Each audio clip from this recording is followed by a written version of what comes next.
উইকে একদিন আমার জন্য অনেক স্পেশাল, সেটা হচ্ছে ওয়েডনেসডে আমার হাজবেন্ড যেহেতু বাসায় থাকে, সো তার সাথে অনেক বেশি টাইম স্পেন্ড করা হয়। সো এই জন্য আমার উইকে ওয়েডনেসডে স্পেশাল। সো এই ওয়েডনেসডে কি কি করলাম ওগুলো তোমাদের সাথে একটু শেয়ার করব।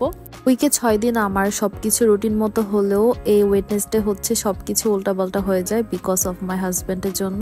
দেখা যায় আগের দিন রাতে লেট করে ঘুমানো হয়, আবার লেট করে ঘুম থেকে ওঠা হয়। সো ঘুম থেকে উঠে একটু চলে গেলাম কিচেনে গিয়ে আগে সবকিছু রিফিল করতেছিলাম, কজ পাউডার মিল্ক প্লাস হচ্ছে চা পাতা সবই শেষ হয়ে গিয়েছিল। সো ওগুলো সুন্দর করে একটু রিফিল করলাম। এরপরে চা বানাচ্ছিলাম। বাসায় আজকে আর নাস্তা মেক করব না, বাইরে থেকে কিনে আনবো, কজ অনেক লেট হয়ে গিয়েছে আর এখন বাসায় নাস্তা মেক করতে গেলে আরো বেশি লেট হয়ে যাবে।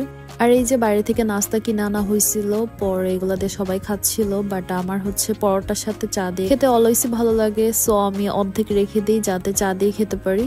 সকালে নাস্তা খেতে খেতে এত বেশি লেট হয়ে গিয়েছে যে দেখি দুপুরে খাবারের সময় হয়ে গিয়েছে। সো ভাবলাম যে কি করা যায় শর্টকাট ওয়েতে।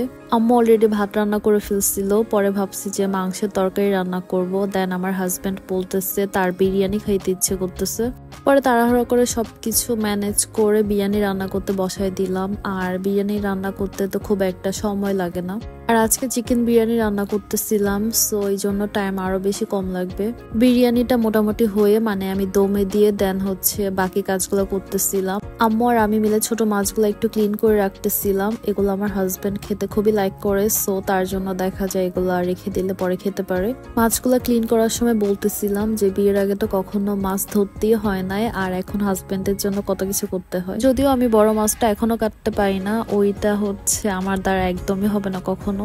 আর আমি একটু পরপর গিয়ে চেক করতেছিলাম বিরিয়ানি যাতে নিচ দিয়ে লেগে না যায়। বিরিয়ানি রান্না করার এই সময়টা সবচেয়ে ইম্পর্টেন্ট একটা সময়, মানে এখন একদম চুলার কাছেই থাকা লাগে, না হলে বিরিয়ানি একদম নিচ দিয়ে লেগে যাওয়ার চান্সেস থাকে।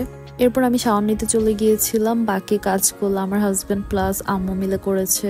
আমি এসে দেখলাম বিরিয়ানিটা একদম হয়ে গেছে, তো সবাইকে গরম গরম সার্ভ করতেছিলাম। আর বাসায় যেদিন স্পেশাল কোনো কিছু রান্না করা হয় ওই দিন তো আমার একটু সুন্দর করে প্লেটিং করতে ইচ্ছে করে, সো আমি একটু সুন্দর করে প্লেটিং করে নিচ্ছিলাম। আর সন্ধ্যাবেলা আবার তার জন্য একটু পাস্তা রান্না করতে চলে গেলাম। তাকে বললাম যে কি খাবেন সন্ধ্যা নাস্তায়, পরে আমাকে বললো যে আপনার যা ইচ্ছে হয় সেটাই মেক করেন। দেন আমি হচ্ছে একটু পাস্তা মেক করতে চলে গেলাম।